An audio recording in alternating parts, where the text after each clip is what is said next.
people who have a high competition drive are going to always compare because they always measure themselves against whoever is the best. When you want someone else's outcomes, that's when comparison is a thief of joy. Anyone who knows me really well knows that I've just really never been driven by money. There have been really significant times in my life where I realized if I didn't solve the money problem, I would not be able to accomplish the things that I felt must be accomplished. How do you manage internal and external voices? Even I find with people with high ego and people with strong self-belief, there is a wrestling between the internal and the external. How do you manage that? I think it's inescapable that we all have. Hey guys, you were listening to Mind Shift. This is a podcast with Aaron McManus and Erwin McManus. How are you doing this morning, Dad? I'm doing great. I'm doing so good. I'm here in LA and you're in Austin with Austin. Yeah, I'm in Austin with Austin. Just spending some time with our team here, our arena team here in Austin. And it's been amazing and learning so much. And we just did our arena call right before this podcast, which is exciting. And I love it, our weekly call. And we're actually going to create a new offering for more people to be able to have access to the arena. And that's going to come very, very soon. So if you've always wondered, man, I want to do the arena, but the price point's not there, or it's a little bit too expensive, or XYZ, or what the heck goes on in the arena, we're about to create a space for you. So pay attention, stay tuned, and follow us on Instagram because we'll post there first and here second, probably. Dad, I was kind of motivated a little bit around something that got brought up in the arena. One of our young guys asked a question about celebrating wins, feeling like maybe I'm never accomplishing enough or never doing enough.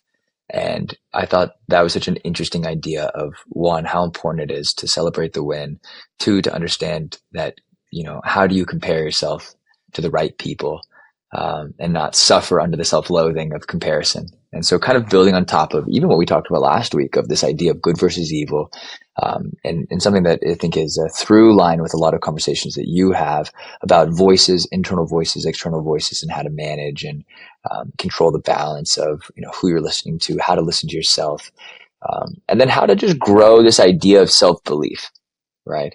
Because I think that some people, I was hanging out with our boy Nico here in Austin, and that I would give Nico a hard time, like no one loves Nico like Nico. No one believes in Nico like Nico. And he's even got a sign in his gym that says Nequinox. It's Nequinox. It's a play on of his name. And I was giving him a hard time. He's like, that was a gift. That wasn't me. That was a gift. And so, and I'm being playful. Like I love Nico. He's one of my boys. But I do, we talked a lot about self-belief in my conversation with him, and then having this conversation with Caleb that was on an arena call about, the internal voices and how to compare and how to know, who to follow. And I think we live in an era where no one really knows who's real and who's not. I mean, you're broaching a lot of different topics in this moment. But when you talk about self-belief, the first thing that comes to my mind is that the problem is that most of the public models of self-belief are actually really, really high ego. And so you almost get a negative model about a essential positive trait, because you can't succeed without some level of ego. You can't succeed without some level of self-determination, self-will, self-belief. And yet it's almost as if you're not born with that little drop of narcissism, where you just think you're awesome, you're always at a deficit in life. So what do you do if you're not a natural narcissist? What do you do if you don't have a massive ego, and yet you still want to accomplish a lot? You still want to, in a sense, play in the big leagues. And I think some of it is what ego does for some in terms of giving them drive, discipline does for others by giving them confidence. And one of the few ways I know to match ego is discipline. And if you go, okay, maybe I'm not as talented, or maybe I don't have everything everyone else has, or I'm not as gifted, and maybe you wake up in the morning, you just don't have that natural ego drive going, I'm the best, and you don't feel comfortable looking in the mirror and telling yourself you're the best, right? That just doesn't work for you. What I would say is you're probably never going to have the same level of ego need or ego drive. So what you need to have is a confidence that's built on what you do in the unseen, what you do behind the scenes, what you do with in the realm of hard work, of discipline, and of determination. I like that. I mean, we've talked a lot about, in the industry that I come from, in the past, we talked a lot about brand shelf. Like, what brand shelf would you want to be on? But then when we talk about self-belief and our own ego and who we listen to or how we listen to ourselves, I always kind of, because we've talked about this, you've really set me straight in certain areas of my life of, hey, you're comparing yourself to someone who's 30 years older than you. You need to, if you could have seen me at your age, you're doing a good job.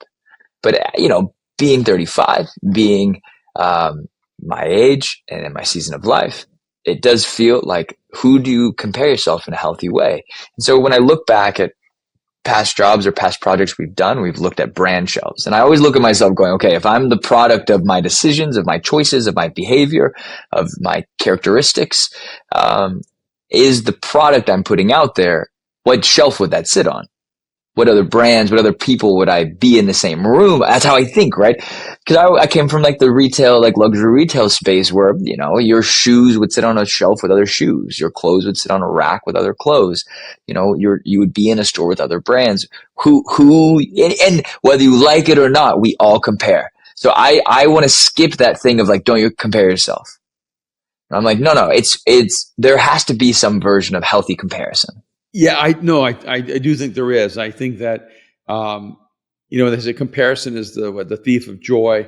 I understand what they're saying, but at the same time, I think that people who have a high competition drive are going to always compare, and because they always measure themselves against whoever is the best.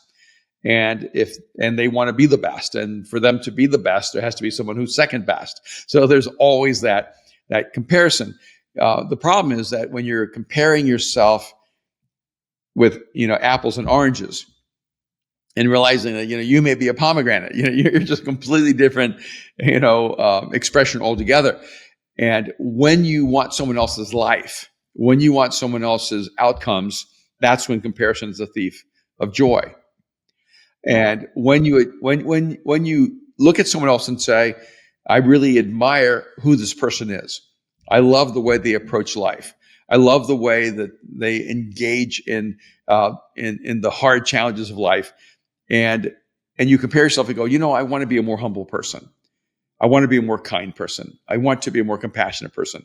I want to be more generous. See, I think that's where comparison can be a very positive thing, because you're actually using other people as an aspiration for your own life.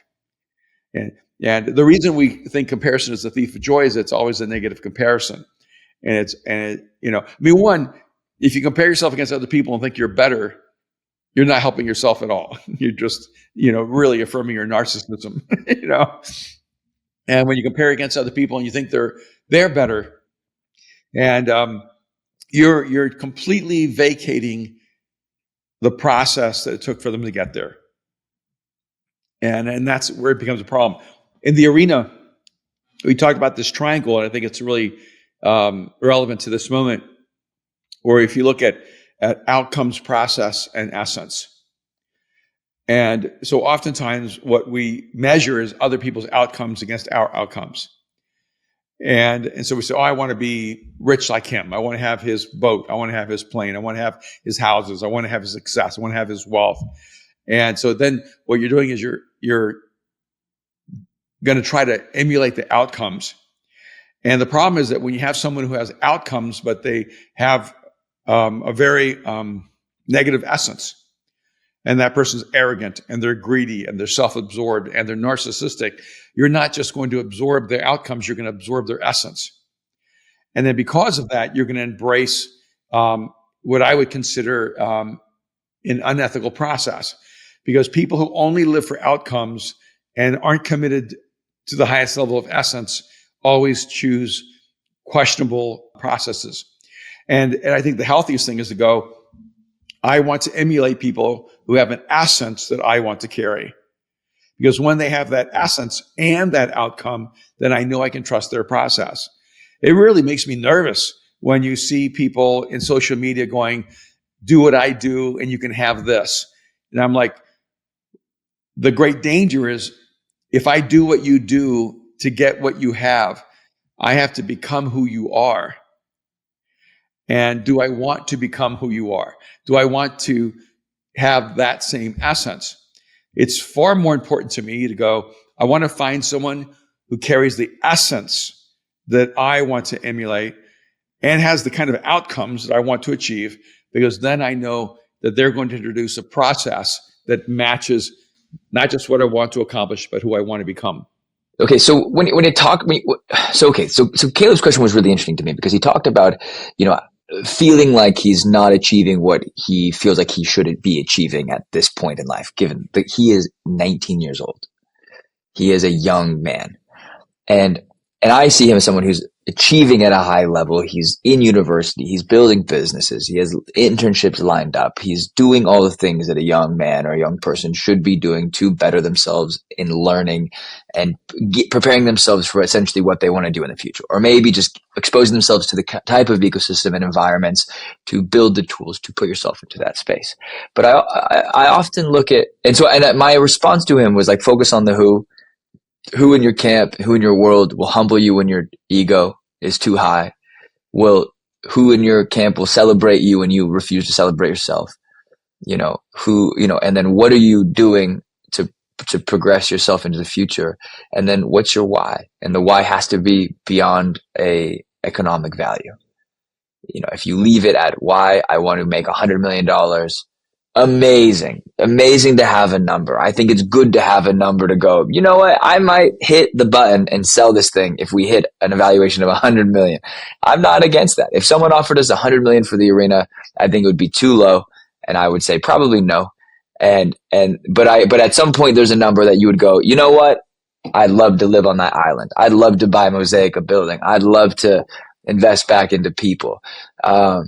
But you've been someone who's really pushed go deeper than an economic value, go deeper than monetary value. How do you actually gain success? And so, actually gain success, how do you actually do something meaningful in the world? And then how do you bring that to life? And how do you care more about being at the service of others and really bringing value to others versus, I need to hire this many salespeople to achieve this number. Now we're talking about those things. We do talk about those things, but those aren't the drivers for our business. Anyone who knows me really well knows that I've just really never been driven by money. It just isn't a driver for me.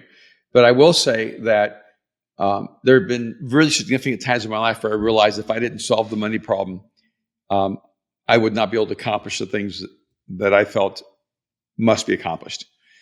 And for the first 10 years of my life, I worked intensely with the urban poor.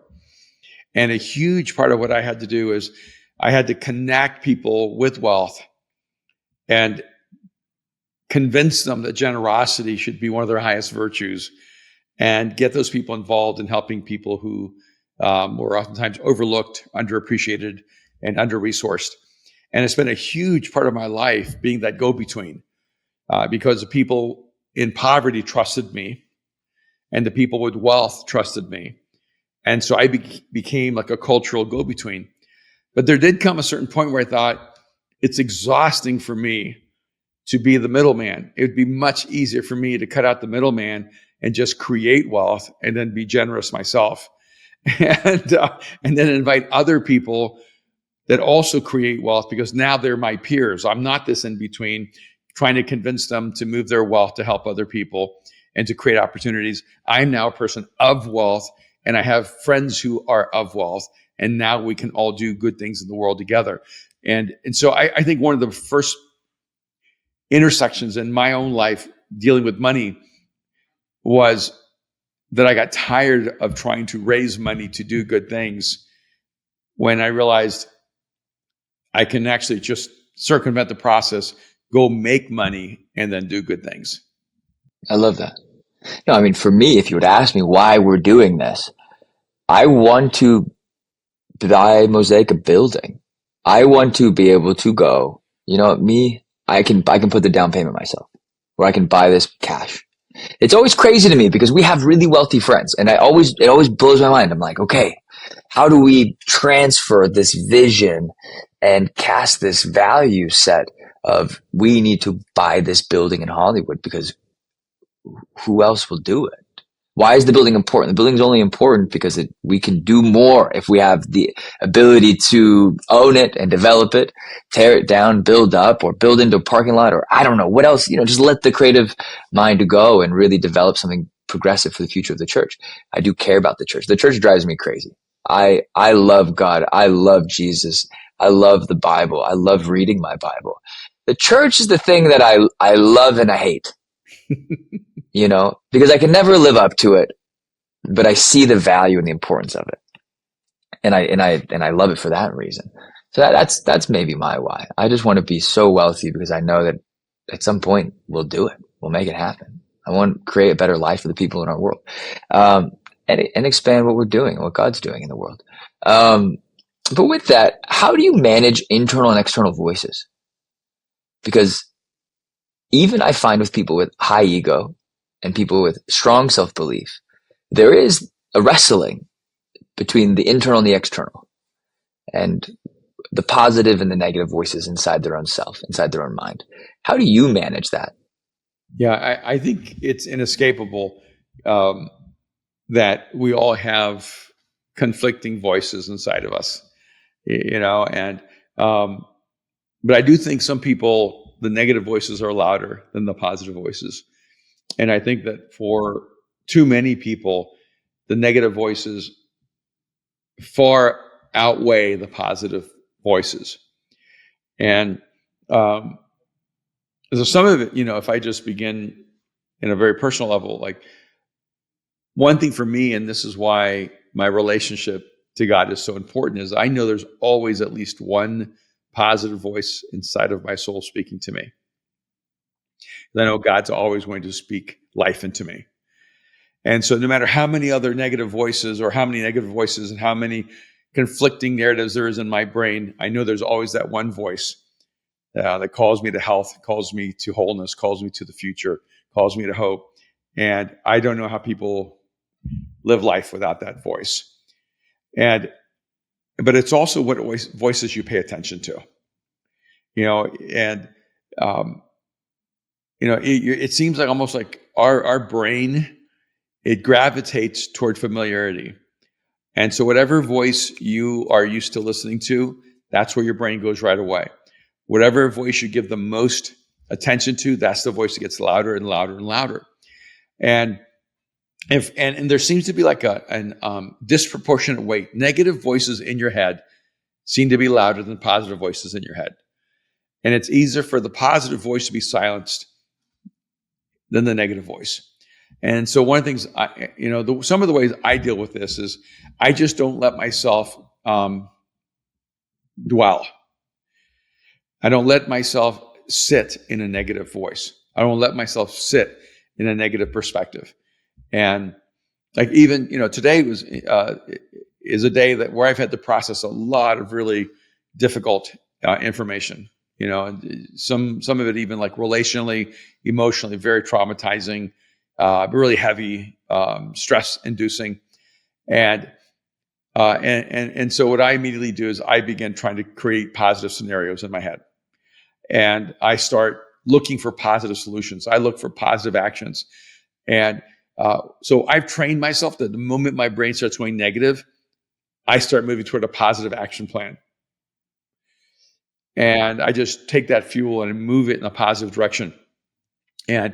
Or sometimes, to be really honest, I go with plan B, which is distraction. If my brain is in a really negative space, distracting my brain to do something that requires all of its focus is huge. I mean, right now, because of my physical issues I've had to deal with, I can't exercise, and I can't go compete. But sometimes when I'm in a really negative space, that's why I would go play basketball, because when you're playing basketball, your brain is just focused on this moment, doing this thing. You're focused on shooting. You're focused on playing defense. You're focused on passing. You're having fun. You're in the moment, and you're just giving your brain rest from all the negative scenarios. And I think sometimes we underappreciate the power of distraction. That when you're in a negative space, force your brain to focus on something else. and it gives your brain a moment of reprieve. And so that's just a practical thing for me. When I'm in negative space, I start thinking of positive scenarios. I try to move toward a positive action, and I use distraction as a strategy to get my brain refocused somewhere else. That's amazing. No, I think you've always kind of taught me, I think one thing that I get caught up in is I listen to the negative voices, right? Something that I've always struggled with is no matter what, no matter how much of a buffer space I create, I always will listen to some degree of the negative voices. And the biggest mistake I think I've made is that I've responded to the negative voices. And the negative voices only become more powerful when you respond to the negative voices. Versus going, okay, I'm going to clock this. There must be something in here I can work on. But I know that the approach isn't going to be the approach I listen to. Right? There's people in my life who are invited into the space that can give me critique, can help me build, can help me grow, help me evolve. And those voices matter because I've empowered those voices to be bold and speak into my life. So when those voices say you've stopped listening to us, that's when I know I'm in a big problem, right? That's when I know I'm in an issue. And then also it's what things in my life am I keeping private or am I keeping hidden? And then how do I give those light and open and air and oxygen to go, I can't get feedback because I'm not actually presenting that and bringing that to the forward, to the table, here are the things I struggle with. Here are the things that I need help with. Here are the things that I need growth and I ask you this a lot, right? I joke because I've been making this joke because my therapist says I'm not a narcissist. And then I had this thought today. I said, don't we, for the people who do go to therapy, and I think it's such a luxury, and I think that's a luxury that more people should have access to. But to some degree, we're all paying someone to tell us that we're not a narcissist. But I don't think I am. I think I have moments of arrogance and egocentric moments, but I don't think that I live inside of narcissism. Right? Maybe I'm wrong, but I do come to you and go, am I? Do I have this problem? Like, do I need to, When people are truly narcissistic, they don't ask the question. and they just assume everyone's wrong. Well, I saw this meme that said, remember the most toxic person in your life is going to a therapist that says you're not the toxic one, they are. That's and so that's so funny. So like I live within that reality. I brought it up to my therapist and I said, hey, I don't want to be this person. I want you to tell me the truth to the point of like my own deficit. If you see this, I want you to speak it. If I want you to pull on that thread that you see, in your own respectful way, because she is a therapist, right? But also, how do we invite the right people into that process in our life? Because I think with church, it's like have a Bible study, have a community group, have a thing, and then it's like moral failure happens, or life happens, or someone dies, or you're going through treatment, or medical stuff, health stuff, and then it feels like those kind of community or those voices tend to like fall apart and break down, and so I'm always just wondering, like, how do we do this better, and how do we be the voices in each other's lives that actually bring life and bring refreshment and joy and happiness, versus this kind of always feeling like we need to correct or reprimand or exchange something. But I feel like we do that to ourselves. I think we're the harshest voices in our own mind, oftentimes. We're so brutal to ourselves. And it's not this like, you just need to forgive yourself of all the things that you've done. No, it's like, I just want people to like themselves. And I think this is why this is important, because I'm really reflecting back on the self-loathing conversation we had on the last podcast. Yeah, I would say one of the cautionary signs would be in your story, if you are always one of two characters, you're either the hero or you're the victim. If you're always either the hero or the victim, you actually need help. You're in a psychologically unhealthy place, and I've interacted with people like that where they're always the hero, and so you either have to agree with them 100% and affirm them 100%, and the moment you try to speak into their life, and the moment you try to address an issue, now they're the victim. Now they're being attacked. You're being unfair, and the challenge is that if you're always the hero or the victim, what you need to realize is when you think you're the victim, you're actually the villain. And you use being a victim as a way of villainizing other people. Most healthy people have other nuances of identity, of self-understanding, than simply being the hero or the victim. Sometimes you're just the hero who's broken. You're the hero who messed up. And sometimes you're a player in the story that made a huge error in judgment, and you have to be willing to be reprimanded. You have to be willing to be critiqued. You have to be willing to see your deficits. And so when you're asking the question, hey, I want you to tell me if you see this, that to me is a really incredible sign of health.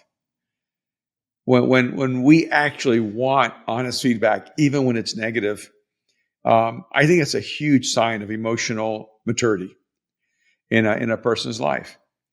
And so I think it's really important to be able to go, I know I'm not perfect. I know I got issues. I know I got stuff that needs to be fixed. I know that I'm inconsistent. Some days I'm kind. Some days I'm less kind. Some days I'm patient. Some days I'm impatient. And that sense of awareness of the texture of who you are is, I think, the signs of being an emotionally healthy person.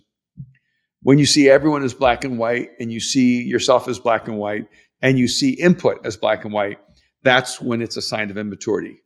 Interesting.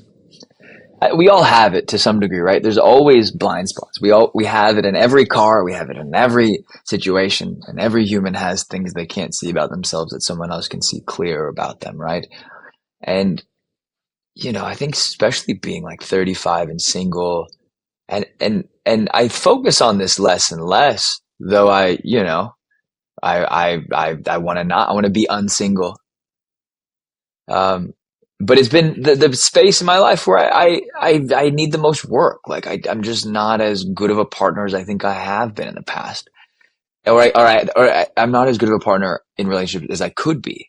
And I don't know how to address some of those things, right? So I'm like, those are spaces where I always look back and I'm like, okay. And I just had a friend stayed in town with me, a guy named Jonathan, and he's awesome. He's 40, he's been married 20 years. He has 3 kids, beautiful children, amazing man. I love his wife.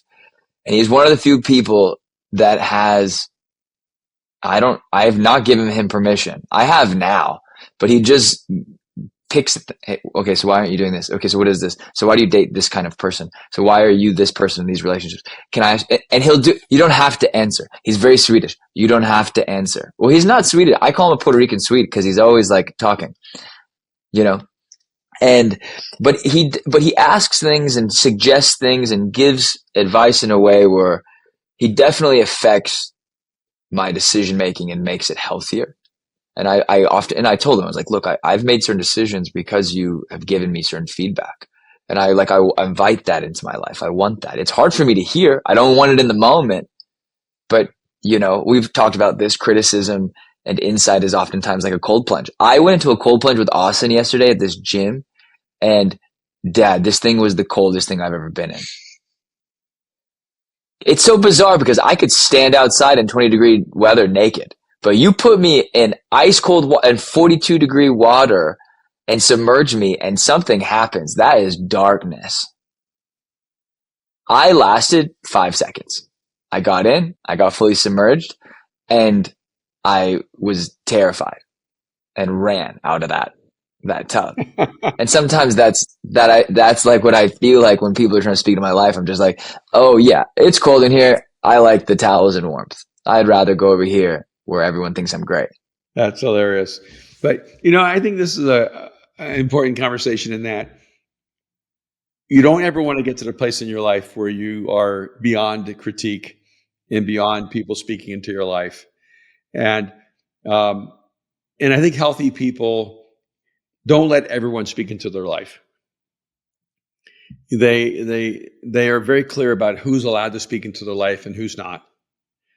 And I think healthy people, though, have people, a circle of trust, of people who they do listen to, and they do allow them to speak hard things into their life. And I don't want anyone speaking into my life who doesn't actually love me. And I don't want people speaking to my life who are not for me. But when people who love me and people are for me and they speak into my life, it really is a gift. Even though it doesn't feel like one, it's like a cold plunge. It's good for you, but not good.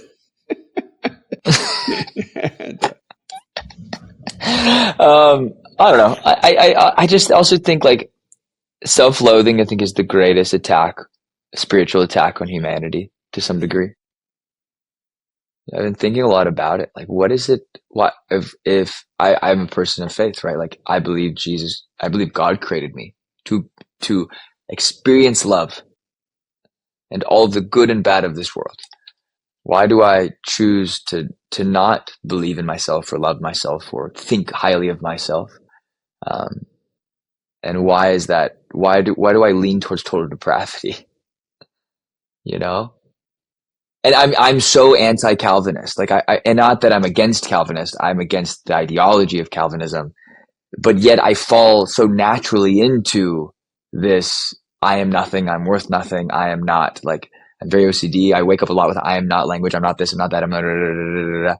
So when people say you are not, or you could never be, it affects me deeply because it's hitting pain points that are going on inside of my soul, inside of my mind, things I'm wrestling my way out of.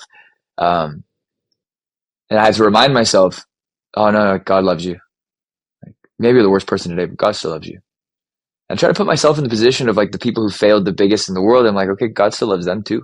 I always really love this scene in there's 2 scenes in Fury. Fury might be like top 5 favorite movie of all time. I feel like it's Pride and Prejudice is number 1. I think it's Fury. I think Dune might be in that top. I love all Chris Nolan films. And then I broke my pinky, so it won't stay down. And then I don't know what my 5th one would be. But there's 2 moments in Fury that I really love. There's a moment where I believe it's John Bernthal, or no, it's Shia LaBeouf talking to Logan. Is it Logan Lerman? He's in that movie, and he says, wait till you see what a man can do to another man. And I was having this conversation with my friend in my kitchen talking about guilt and shame and the relationship that humans have with guilt and shame. And it hit me, and I was like, oh, this is that moment in the movie. Guilt and shame, sin, mistakes, brokenness.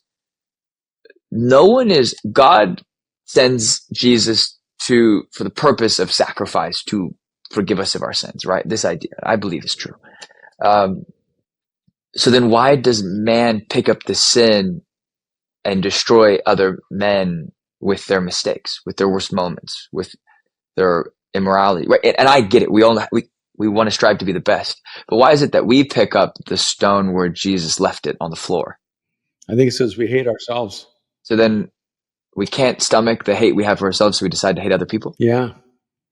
I genuinely think people who have a healthy love for themselves are able to love other people. When you have self-loathing, you loathe everyone. And because Jesus said to love your neighbor as yourself. And so the loving yourself part is assumed. It's not even a command. The 2 commands are love God and love people. The one assumption is that you should love yourself. and love your neighbor as you love yourself. And if you don't love yourself, you're incapable of loving your neighbor because you cannot give what you do not have. And when you hate yourself, you hate other people. In fact, when you are drowning in self-loathing, another person's happiness or their joy, it's like salt in your wound. No one should have a right to be happy if I'm so unhappy. No one should have a right to experience love if I can't experience love. No one should ever want to be alive if I hate this life. And so when you're self-loathing, you have nothing to give other people except loathing. And that's why I think it's so important for a person to realize, no, the conversation that Jesus has with us is that the beginning point is you need to know that you're created out of love and that you're created for love. And, it's funny, the Bible kind of assumes certain things. It does assume that you know that you're created out of love and for love. And so it says, love your neighbors, yourself. I go, wow. I know there have been seasons in my life where I didn't experience that. There's a difference between being in love with yourself and loving yourself. And when you're in love with yourself, you're a narcissist. When you love yourself, you're actually a healthy human being. Maybe I don't know that I can ever love myself in the way that I think God loves me, right? But I do think I can treat myself well. Yes. Right. So I'm like, okay, how do I treat myself well? Like, how do I not be too hard on myself? How do I not be too brutal, too masochistic, too self-punishing? And then if I'm forgiving myself, I find that it makes it easier for me to forgive other people. Absolutely. You cannot forgive other people if you do not forgive yourself. And so whenever I can't say whenever, because I don't know that I do anything all the time well. But when in my best moments, when I know I have to go and correct someone for something, in the past I used like sheer anger. You messed up. I'm mad at you. That's the repercussion. I instill fear and chaos. Now I go, and this is through, I've been waxing on, waxing off for 10 years, you, my Jackie Chan. And I think now I look at a problem set and go, oh, okay, chaos is happening. I want to create more chaos because for me, I revert back to that and I go, okay, how can I approach the situation and not bring chaos? How can I bring all that maybe God has put in me and then reinstill confidence, reinstill hope? But you hear all the negative stuff because I call you and I'm like, I'm gonna burn it down. But then there's the other thing of like, there's the other quote in Fury that is very sensitive, but I think John Bernthal looks to Brad Pitt when they're on the tank. Oh no, he says it to Shia LaBeouf because Shia LaBeouf is the priest in the movie, and he says, "You think if Hitler gave his life to Jesus, he would be saved?" Or no, he says, "Do you think Hitler could still go to heaven?" And Shia says, "If I believe if he accepted him in his heart, he would be saved." And I was like, this is a really interesting thing because that is like, maybe I think the man, wait till you can see what a man can do to another man. And then this moment of like, redemption is available for all. Forgiveness is available to all. Which is a really uncomfortable reality when now you realize like they didn't in the moment even know what was happening to, the massacre and the genocide, but we know. And it's like, does these things that we find true, do they stay true? And if they are true, how do we apply truth into our own life on a day-to-day basis? Because sometimes the stuff that Jesus said is like, us is nice. It's nice, right? Because I don't know that we often believe that he was man. And then we go, still God. Doesn't play the same rules. I don't know. It's really just managing humanity. That's what it feels like sometimes. Well, I think back to that statement in Fury when he says, you think Hitler could go to heaven or be forgiven? Most of us would go, we hope not. And, yes. Right? I mean, let's just be honest. Like most of us are going, no, like there needs to be some fairness in the system where he he could not find redemption. And I think the reality is that most of us want God to be gracious enough to create room for us, but not gracious enough to make room for others. and it goes back to a proper sense of self. When you truly know what it's like to be forgiven, you want everyone to experience forgiveness.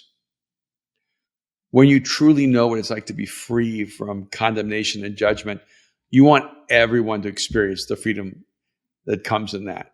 And when you actually know something like love, you don't want to hoard it.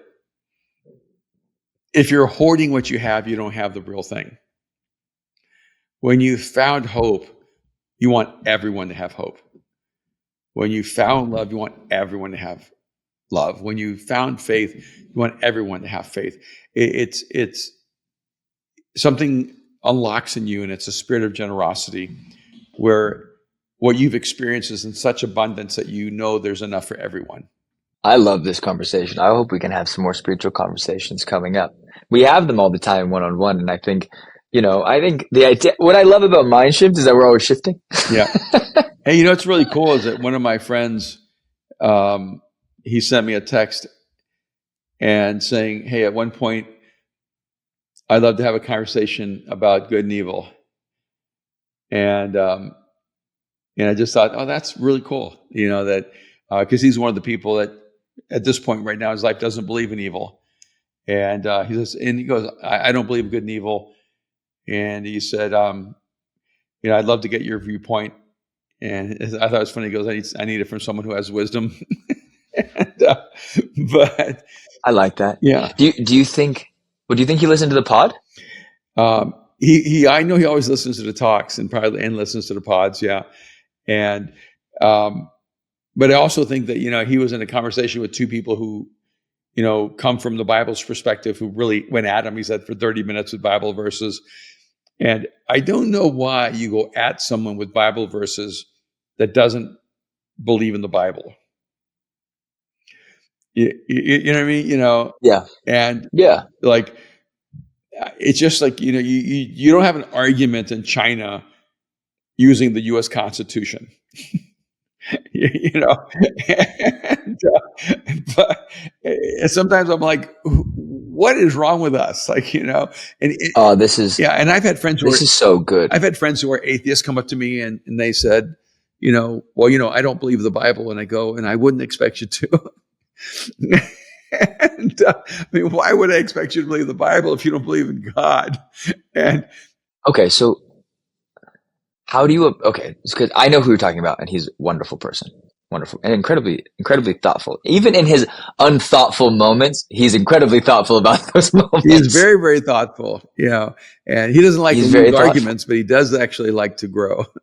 No, he does, and he's wonderful. So okay, so not using him as an example, but using people who but using something similar to this, because I kind of want to step away from it, because I think he also has an open line to you, and we're all like best friends, so he feels comfortable. But how would you approach a conversation?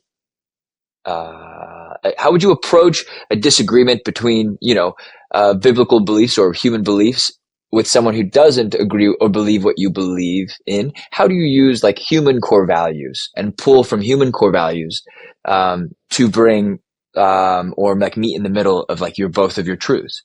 Yeah, what I would say, or find what is true. Yeah, does that make sense? What I do is I look in the natural world for principles, and that I can build on.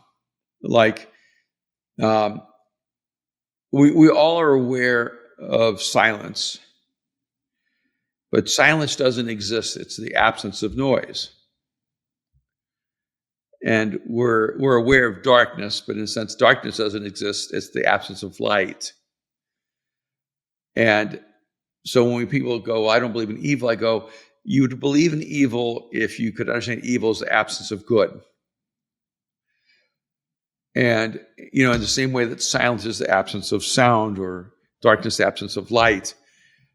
And so I would just talk about First, I would talk about things from a natural perspective and even from a human experiential perspective. It's Occam's razor that the simplest solution is usually the one that's right. How do you explain, if there is no evil, how do you explain human action? How do you explain human history?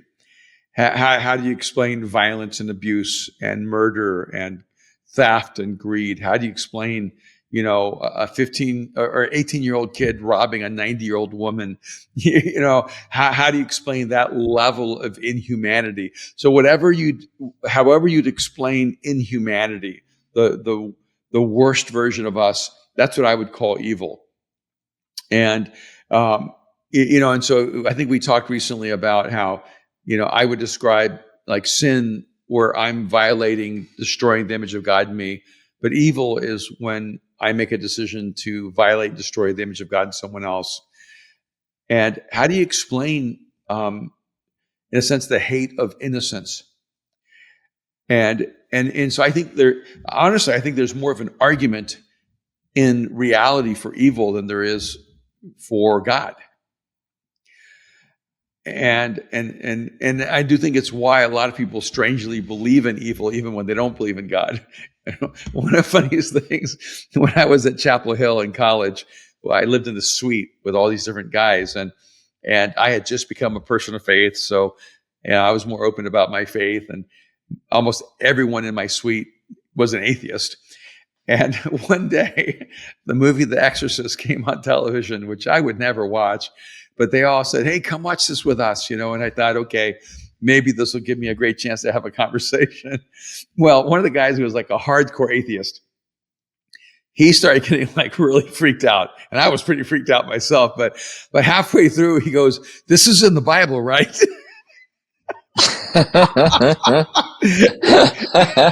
He thought the script for The Exorcist was in the Bible.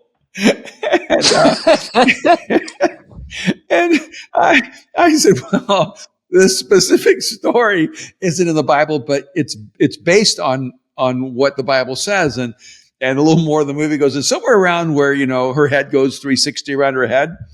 And no.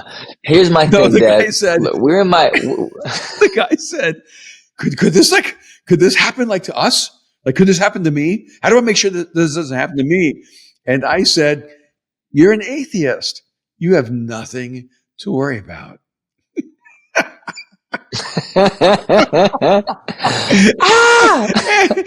could just feel the room went ice cold. It was like so terrifying. And what's so funny is that out of that, we all would play darts. And he was like an expert dart player. And we'd always have tournaments. I was terrible. And so afterwards, he was like shaking up pretty bad. Hands were shaking. And he always wanted to pay for money. I said, okay. And I would never play for money. I said, okay, today, let's play. And he goes, all right, $100 bet. And I said, no. I said, if you win, I pay $100. If I win, you come to church with me one time. And everybody's like, yeah, this is great. And he was about to play. He goes, no. And I said, why not? You're better than me. He goes, I've been watching. I think God's going to give you a bullseye. He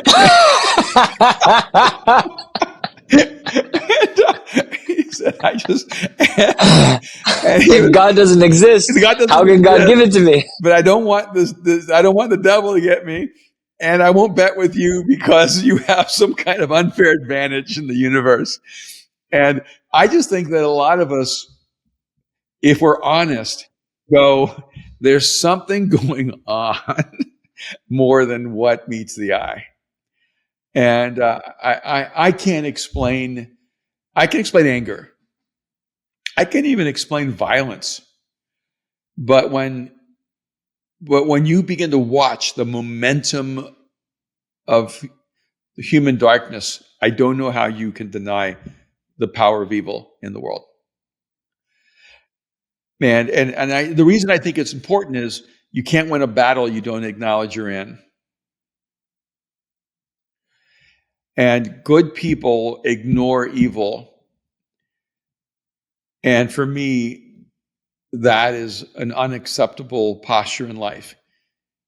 I think a huge part of our role in life is to protect innocence and protect the defenseless, and to make sure that the person who cannot protect themselves has a voice and of someone who cares about them and protects them. And yeah, and so I think it's a really important conversation that maybe one day we should dive in deeper, to the conversations about good and evil. But the most important thing we should ask is, how do we become the best version of us? If you don't believe in good versus evil, you have to acknowledge that there is a lesser and a greater version of us. Well, how do we get to the best expression of who we are? I love it. And with that, I'm going to wrap this thing up. All right. Thank you, Dad. Thank you for today. Hey, guys, thank you so much for listening to this podcast each and every week. We release on Fridays. Check us out on Instagram, Mindshift Pod. Subscribe to the YouTube, erwinmcmanus.com/YouTube. You can go and find all of our episodes live. Some are in black and white, some are in color. Go check them out. You can watch us and see where we're at. Also, everyone on Spotify and Apple Podcasts and all of the podcast places that you guys listen to us. Thank you so much. If you don't mind, take a second and just rate and review the podcast. If you're on YouTube, hit subscribe, thumbs up the pod, leave a comment. We'll respond and get back to you. But if you're on Spotify and Apple, I want to make sure that you rate and review it. We look at those. It helps people find us. And we're so grateful for every one of you that has already done it. I really appreciate it. And we will see you guys next week.